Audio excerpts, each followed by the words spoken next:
Hello everyone, today in this video of chapter number 1 we are going to continue what is living. Already in a last video हमने देखा था कि living के कुछ unique features होते हैं और you can say there are some characteristics of living organism जिसके help से हम living को define करने की try कर रहे थे. उसमें से हमने ऑलरेडी 2 फीचर्स पढ़ लिए थे. So let us see again कौन कौन से वो फीचर्स थे. The first was growth, second was reproduction, third was metabolism, fourth was consciousness and fifth was self replicating, evolving, self regulating, और you can also say it as level of organization. Already हमने ये दो that is growth and reproduction उसको हमने last video में देख लिया था. And we also try to define living with the help of growth and reproduction, लेकिन हम नहीं कर पाए थे. अब हम ये जो 3 बाकी जो बच्चे हैं that is metabolism, consciousness and the fifth one, उसके हेल्प से we will try to define living and देखते हैं कि वो लिविंग को डिफाइन करने की एक प्रॉपर्टी की तरह यूज़ कर सकते हैं या नहीं. ओके लेकिन आज हम सिर्फ मेटाबॉलिज्म के बारे में देखेंगे एंड बाकी के जो 2 है वो हम नेक्स्ट वीडियो में देखेंगे. सो देखो मेटाबॉलिज्म क्या होता है, लेकिन मेटाबॉलिज्म के साथ साथ we will also see about the cellular organisation. अब जब मेटाबॉलिज्म की बात करते हैं तो मैंने ऑलरेडी तुम्हें लास्ट वीडियो में बताया था कि metabolism is of 2 type of reaction, one is anabolic and one is catabolic. जब देख लेते हैं what is metabolism. It's a chemicals which are constantly being made and changed into some other biomolecules. अब क्या बोल रहे हैं, जो भी chemicals है उनको हम constantly या तो बना रहे हैं या तो उसको किसी ना किसी फॉर्म में चेंज कर रहे हैं. मतलब कि ये जो चीज़ है वो कॉन्स्टेंटली चल रही है एंड उसके हेल्प से हम कोई ना कोई बायोमोलिक्यूल्स बना रहे हैं. जैसे मैंने तुम्हें बताया था, या तो हम कार्बोहाइड्रेट बना सकते हैं, प्रोटीन्स बना सकते हैं, फैट्स बना सकते हैं, ऐसे जो भी बायोमोलिक्यूल्स है हम बना सकते हैं. डीएनए है, आरएनए है, जो भी है, फाइन. अब ये जो कन्वर्जन है बनाने का और चेंज करने का, उसी कन्वर्जन को हम क्या बोलते हैं, केमिकल रिएक्शंस, या फिर हम क्या बोलेंगे, मेटाबॉलिक रिएक्शंस. ओके अब जब हमें केमिकल रिएक्शन या मेटाबॉलिक रिएक्शन को डिफाइन करना है तो we say it as it's a sum total of all chemical reactions occurring in our body.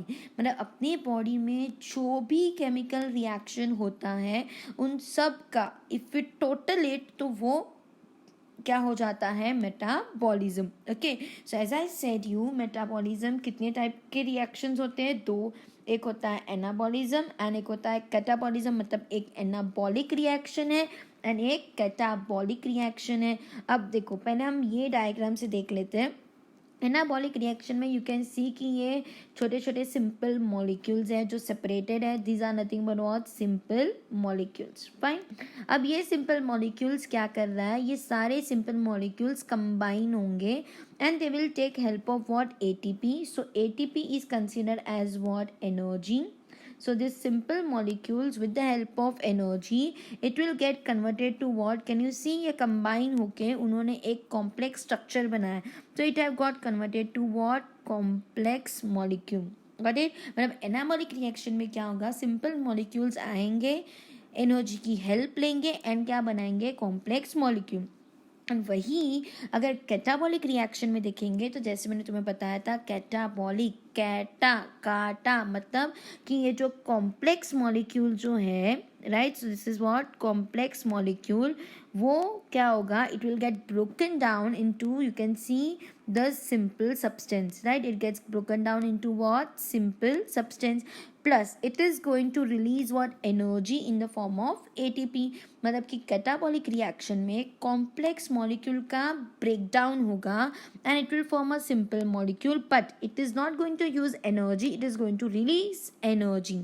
Anabolic में एनर्जी का यूज होता है, कैटाबॉलिक में एनर्जी का यूज नहीं होता है, राइट. वो क्या करता है, वो एनर्जी को रिलीज करता है. Same way let us define anabolism and catabolism now. So see what anabolism is, involves the synthesis of complex molecules from simple molecules. मतलब कि क्या बोल रहे हैं, सिंपल मॉलिक्यूल में से हम कॉम्प्लेक्स मॉलिक्यूल का सिंथेसिस कर रहे हैं. सिंथेसिस मतलब बनाना, right, but it requires what, energy. अब ये एनाबॉलिज्म का जो रिएक्शन है वो मोस्टली जो कॉमन रिएक्शन है एनाबॉलिज्म का वो क्या है, फोटोसिंथेसिस का।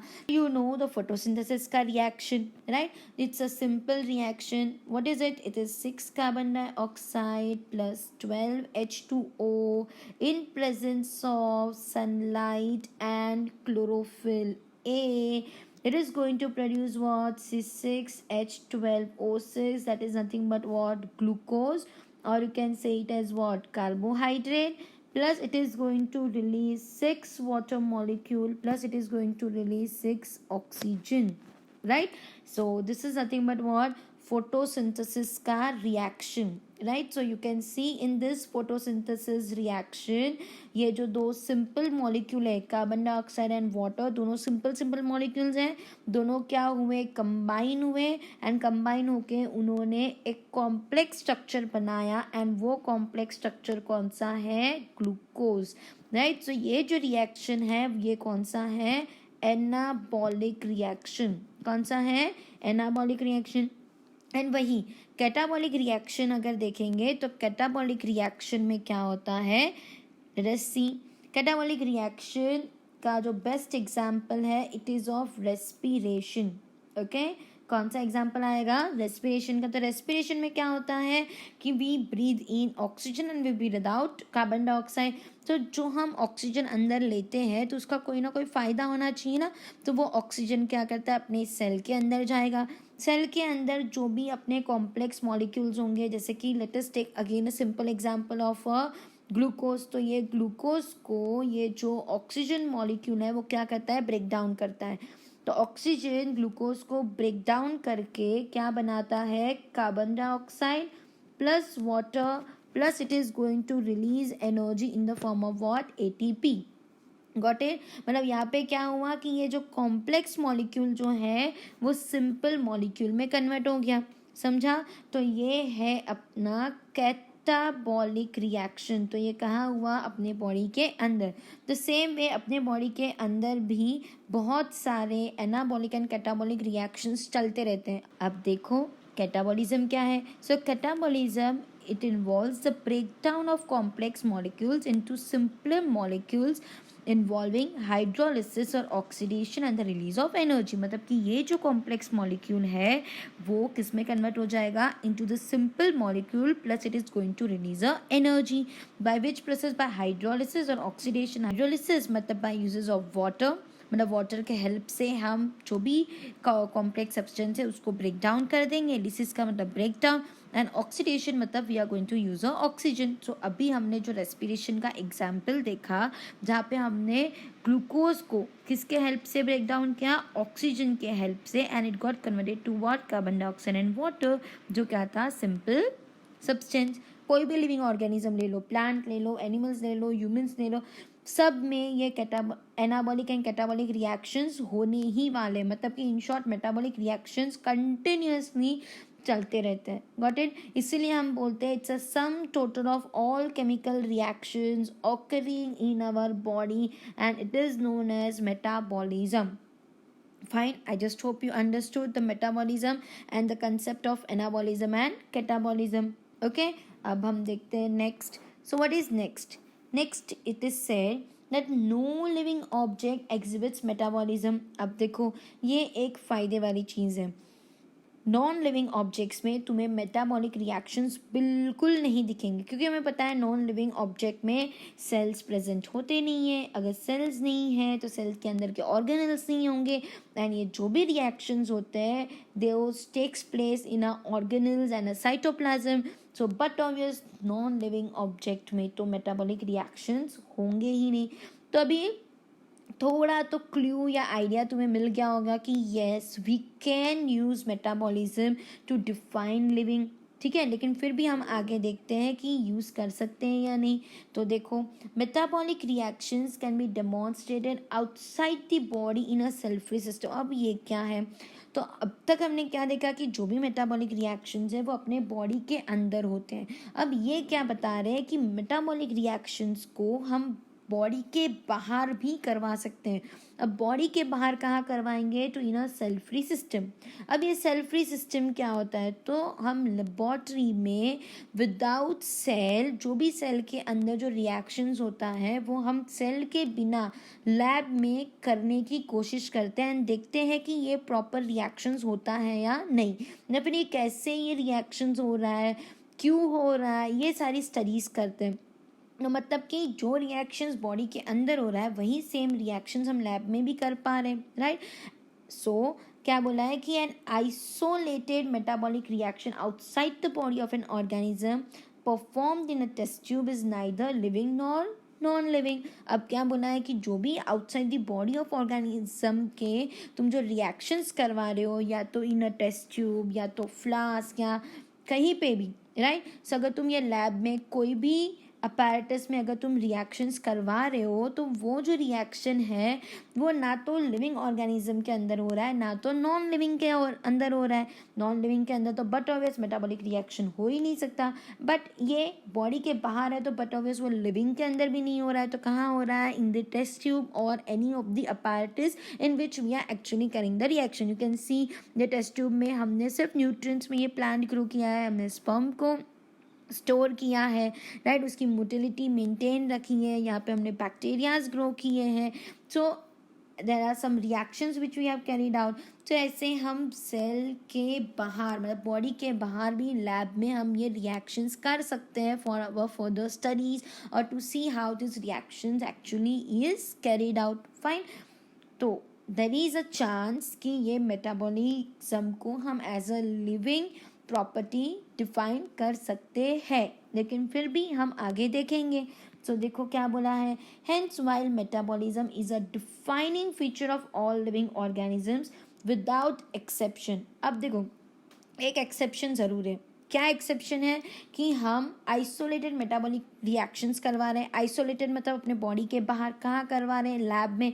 तो उसे हम क्या बोलेंगे? इन विट्रो, मतलब इन विट्रो कंडीशन में हम लैब में मेटाबॉलिक रिएक्शंस करवा रहे हैं, तो उसे तो हम ना लिविंग कंसिडर कर रहे हैं ना नॉन लिविंग थिंग के अंदर कंसिडर कर रहे हैं। बट इस एक्सेप्शन को छोड़ के अगर हम देखते हैं तो सारे लिविंग ऑर्गेनिज्म में except non living things, right, मतलब सारे लिविंग ऑर्गेनिज्म में ये मेटाबॉलिक रिएक्शंस तो होने ही वाला है, राइट। सो इसके हेल्प से हम मेटाबॉलिज्म को एज अ लिविंग प्रॉपर्टी के लिए यूज़ कर सकते हैं and we can define living with the help of metabolism. Got it? So finally हमें एक तो कैरेक्टरिस्टिक ऐसा मिला जो लिविंग को डिफाइन करने में हेल्प करेगा। ओके, अब हम देखते हैं अबाउट दी सेलुलर ऑर्गेनाइजेशन। अब देखो सेलुलर ऑर्गेनाइजेशन क्या होता है। तो सबसे पहले हम ये डायग्राम देख लेते हैं। सो देखो, अब ये इतना बड़ा जो ऑर्गेनिज्म है, ये जो ह्यूमन है, it is a complex organism. लेकिन ये बना कहाँ से? तो यू कैन सी ये यहाँ से नहीं, यहाँ से नहीं, it is being from atom. Okay, so ये कहाँ से बना है? From the atom. अभी एटम मिलके क्या बनाते हैं? मॉलिक्यूल। मॉलिक्यूल मिलके क्या बने? मतलब छोटे छोटे मॉलिक्यूल्स मिलके क्या बनाएंगे? मैक्रोमॉलिक्यूल्स। अब ये मैक्रोमॉलिक्यूल्स कहाँ होंगे? इन दी ऑर्गेनल्स। ऑर्गेनल्स कहाँ होते हैं? इन दी सेल। मतलब ऑर्गेनल्स मिलके क्या बनाता है? सेल। सेल मिलके क्या बनाते हैं? टिश्यू। टिश्यू मिलके बनाते हैं ऑर्गन, एंड ऑर्गन मिलके बनाते हैं organ system, and all the organ system together form what? Organism, right. So this is nothing but what, कि ऐसे ये अपना सेलुलर ऑर्गेनाइजेशन फॉर्म होता है। We are made up of from atom. Atom मिलके मॉलिक्यूल बनाएंगे, मॉलिक्यूल मिलके macromolecule बनाएंगे, वो मिलके ऑर्गेनल बनाएंगे, ऑर्गेनल्स मिलके सेल बनाएंगे, एंड जो भी रिएक्शंस होना है, जो भी ग्रोथ होना है या जो कुछ भी होना है, everything happens inside the cell. Got it? इसीलिए हम इसे क्या बोलते हैं? Cellular organisation. टिश्यू बनना है तो वो भी किसके ऊपर डिपेंडेंट है? सेल के ऊपर, because group of cells are only going to form what? Tissue. Got it? सब हम देखते हैं। देखो क्या बोला है, all living organisms are made up of cells. अब this is so very true कि ईच एंड एवरी ऑर्गेनिज्म, भले वो यूनिसेलुलर हो या मल्टी सेलुलर हो, all are made up of what? Cells. Cells perform all functions in the organism. अभी just मैंने बोला कि ये जो सेल जो है उसी के अंदर सारे फंक्शंस होने वाले हैं, राइट। अभी देखो ये जो सेलुलर ऑर्गेनाइजेशन जो तुम्हें लिविंग ऑर्गेनिज्म में जो मिलता है वो तुम्हें क्या नॉन लिविंग थिंग्स में मिलेगा? नहीं, it is not at all possible. Non living things में तो ये पॉसिबल है ही नहीं। ओके अब देखो therefore it can be seen that a cellular organization give rise to functions of life like metabolism, growth, reproduction and so on। अब देखो cellular organisation तुम यूनिसेलुलर में देखोगे तो उनमें भी होता है, मल्टी सेलुलर में देखोगे तो उनमें भी होता है, लोअर मल्टी सेलुलर वाले में देखोगे उनमें भी होता है, हायर में देखोगे तो उनमें भी होता है। अलग अलग लेवल्स होते हैं, किसी में सेलुलर लेवल होता है, किसी में टिश्यू लेवल होता है, किसी में ऑर्गन लेवल होता है, किसी में ऑर्गन सिस्टम लेवल होता है, वो भी हम देखेंगे आगे जब हम पढ़ेंगे, राइट। सो हर एक में कोई ना कोई लेवल ऑफ ऑर्गेनाइजेशन तो होता ही है, लेकिन होगा ज़रूर। ओके लेकिन नॉन लिविंग में तो वो बिल्कुल नहीं होगा। इसीलिए उन्होंने क्या बोला है कि अब because it is found in all living organism plus this cellular organization helps to function the important part of our life that is metabolism, growth and reproduction. मतलब कि मेटाबॉलिज्म भी किसके ऊपर डिपेंडेंट? सेलुलर ऑर्गेनाइजेशन के ऊपर। क्यों? क्योंकि जो भी मेटाबॉलिक रिएक्शंस होने वाले कहाँ होने वाले? Inside the cell, right. Cell के अंदर ऑर्गेनल्स होते हैं तो organelles help us to carry out the metabolic reaction.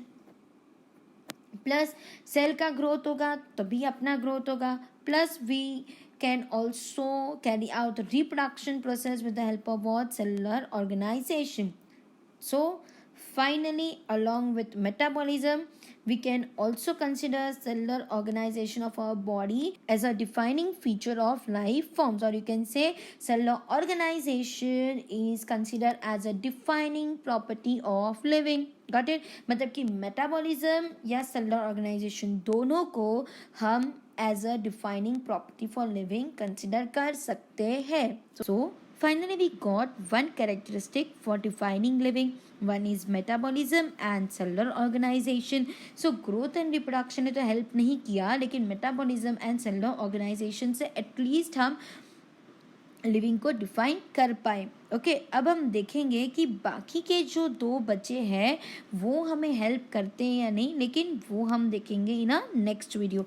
I just hope you understood about the metabolism and cellular organization, and still if you have any query you are free to ask। so see you in a next video with next two characteristics, that is consciousness and self-replicating, self-evolving and self-regulating, or you can also say it as a level of organization.